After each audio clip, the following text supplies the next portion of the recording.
Hello children, in today's video we are going to see about the chapter Motions of the Earth, under which we are going to see in detail about the revolution, effects of the Earth's revolution and the varying lengths of day and night.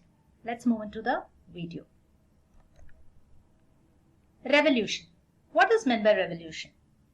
The Earth spins on its own axis and it also goes around the Sun. So this movement of the Earth around the Sun is called as revolution.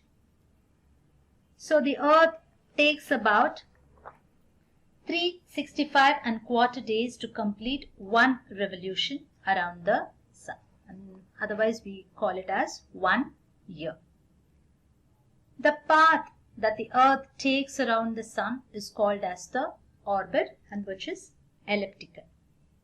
That is shaped roughly like an egg. The orbit of the Earth around the Sun is not a perfect circle. So it is understood that the Sun will not be exactly at the center. So due to this, the Earth will be at times closer to the Sun and at times it is farther away from it. So we are going to see about the two terms which is called as perihelion and aphelion in detail.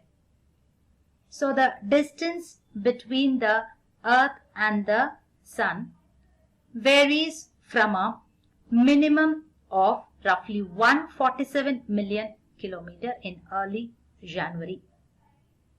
So this is called as the perihelion. And the distance, it varies to a maximum of about roughly 152 million kilometers in early July, which is termed as aphelion. So the average distance of the Earth from the Sun is roughly 150 million kilometers.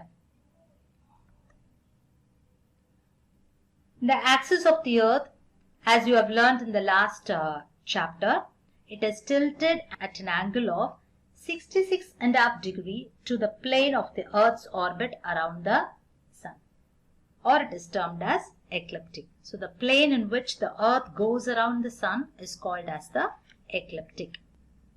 Now we'll see about the effects of the Earth's revolution. There are two main effects, that is the varying lengths of day and night and the changing seasons. So in this video we will see this in detail, and in the next video we will see in detail about the changing seasons. That is very interesting. What will happen if the Earth's axis were straight and not tilted? There would be no seasons and there would be no variation in the lengths of day and night, because every point on the Earth would receive the same amount of light each day of the year, and that would last 12 hours each. Varying lengths of day and night. So the lengths of the day and the night can be different even at the same time of the year at different parts of the world, and this is absolutely due to the inclination of the Earth's axis. So what happens?